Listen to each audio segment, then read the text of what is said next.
Chers amis, c'est ingénieur Keka qui voudrait vous parler de la première publication que nous venons de faire sur les travaux que nous avons commencé dans le programme Galaxy. Le programme Galaxy, c'est le deuxième programme spatial congolais. Le premier programme a été un programme d'études que nous avons appelé Troposphère et que toutes les fusées que nous avons lancées dans ce programme, nous les avons donné le nom de Troposphère avec des indices comme vous connaissez, Troposphère 1, Troposphère 2, Troposphère 3, 4 et 5. Nous n'avons pas voulu changer le nom de nos fusées qui sont comme qui est considéré comme une marque de pesée de Keka Aerospace. Et nous avions voulu continuer. Cette fois-ci, le premier projet de ce programme Galaxy est appelé Troposphère 6. Quand je parlais de Keka Aerospace, peut-être que cela apporte à confusion parce que les gens nous connaissent avec l'étiquette de DTIA, SPRL, développement tous azimuts.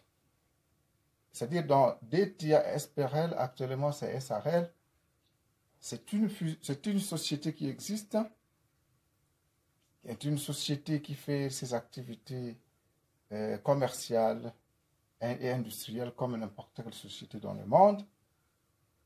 Donc nous avons en son sein un département de recherche et développement dans lequel nous sommes en train de développer la recherche aérospatiale. C'est ce département qui s'appelle aujourd'hui Keka Aerospace. Keka Aerospace. Quant au programme Galaxy, le programme Galaxy n'est pas comme le premier programme Troposphère qui était considéré comme un programme de recherche et découverte pour nous les scientifiques, et moi également ingénieur Keka. Mais ici, le programme Galaxy, c'est un programme très très ambitieux. Nous voudrions avoir notre lanceur en République démocratique du Congo, peut-être en Afrique. Nous voudrions aussi avoir une industrie de satellites, c'est-à-dire nous allons commencer à mettre au point des satellites, comme d'autres pays, et les mettre sur orbite avec nos lanceurs. Et nous allons aussi culminer avec la navette spatiale congolaise que nous avons appelée Mpongo. Pour l'instant, nous ne parlons pas encore de navette spatiale. Nous allons parler en termes de véhicules spatials que nous appelons communément les vaisseaux spatials Mpongo. Parce que nous n'avons pas encore incorporé l'atterrisseur. C'est l'atterrisseur qui va nous permettre d'utiliser, de réutiliser autant qu'on veut les vaisseaux spatiaux et ça devient automatiquement la navette spatiale. Nous avons une certaine particularité dans notre atterrisseur. Nous allons incorporer un quadrotor. Nous voudrions incorporer quadrotor.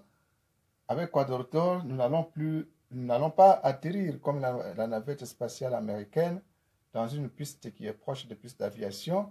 Nous n'allons pas descendre en parachute comme le font les Russes et atterrir au sol ferme, à la terre ferme.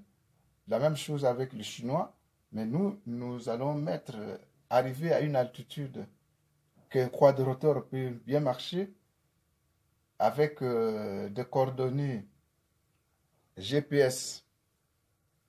Nous pouvons ramener nos galaxionautes, qui sont des astronautes congolais que nous appelons galaxionautes, à un endroit prévu pour un atterrissage sécurisé. Voilà. Alors, nous avons déjà une idée beaucoup plus claire.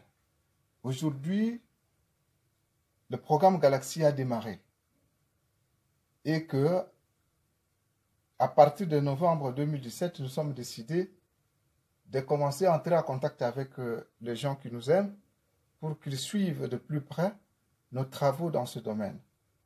Voilà, nous vous faisons une première publication. Et la première partie de cette publication, c'est la navette spatiale congolaise Mpungu.